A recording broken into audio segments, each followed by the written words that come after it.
Today I will introduce 3 exercises and methods that will help improve your performance and sexual function.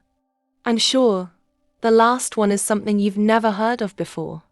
Hello everyone, I'm Samira Posse, a urologist speaking to you from São Paulo, Brazil. I work with both male and female patients. For more information, you can access the link in the description of this video or scan the QR code on the screen.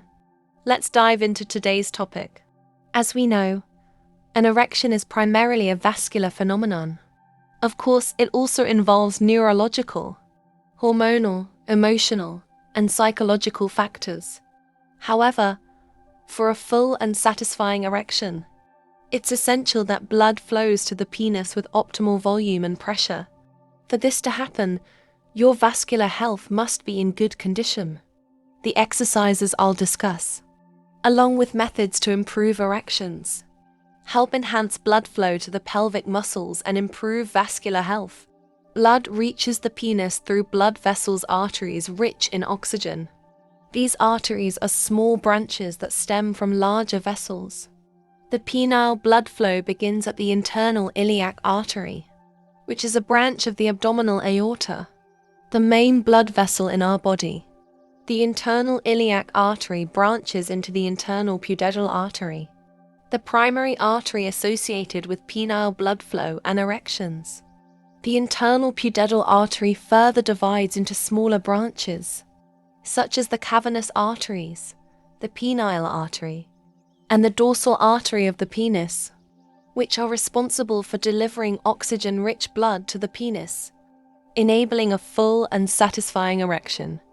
If blood flow is adequate, your erection will be strong. This is why vasodilators like tadalafil and sildenafil are prescribed to patients with erectile dysfunction. These medications dilate the arteries, improving blood flow. Similarly, pelvic floor exercises and the 3 methods I'll mention contribute to better muscle health and improved penile circulation. First, perineal gymnastics, or Kegel exercises, stimulate the pelvic floor muscles. We have several videos on the channel, including some with a specialized physiotherapist, explaining how to locate and work these muscles. The pelvic floor muscles play a crucial role, not only in erections and sexual function, but also in urinary and fecal continence. These exercises involve contracting and relaxing the pelvic floor muscles and can be done at home. Ideally, consult a specialist or pelvic floor physiotherapist. A tip for locating these muscles: while urinating, try to briefly stop the flow of urine. The muscles you use to do this are the ones you need to engage during the exercises. Contract and relax these muscles for 5 seconds, doing 10 repetitions per set, 2 to 3 sets daily for at least 6 weeks. This is one of several protocols that can help improve your sexual and ejaculatory function. Second, exercises with a penile vacuum pump. Vacuum therapy is a method used in erectile dysfunction rehabilitation, such as after radical prostatectomy. It's also part of protocols for improving erectile function in patients suffering from this condition. Vacuum therapy involves using a cylindrical device placed over the penis to create negative pressure, increasing blood flow and inducing an erection. These pumps are easy to find online and come in manual or automatic versions.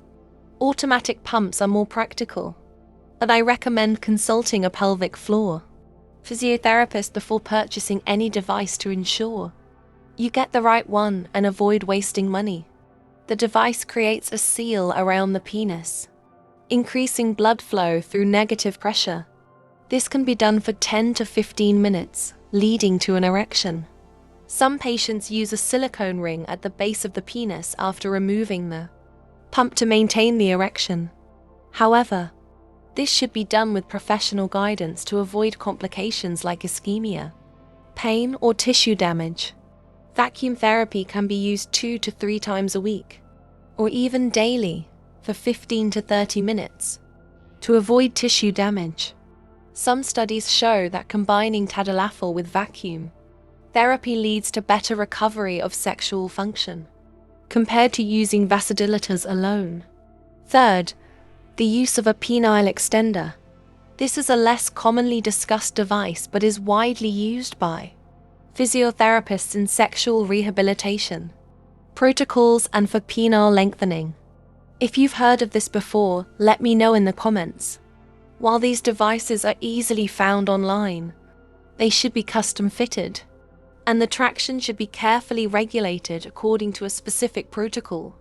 Some studies suggest that using a penile extender for 1 to 2 hours daily over 3 to 6 months can improve sexual function, penile vascularization, and even contribute to penile lengthening. However, it's important to use the device correctly, gradually increase usage time, and persist with the treatment.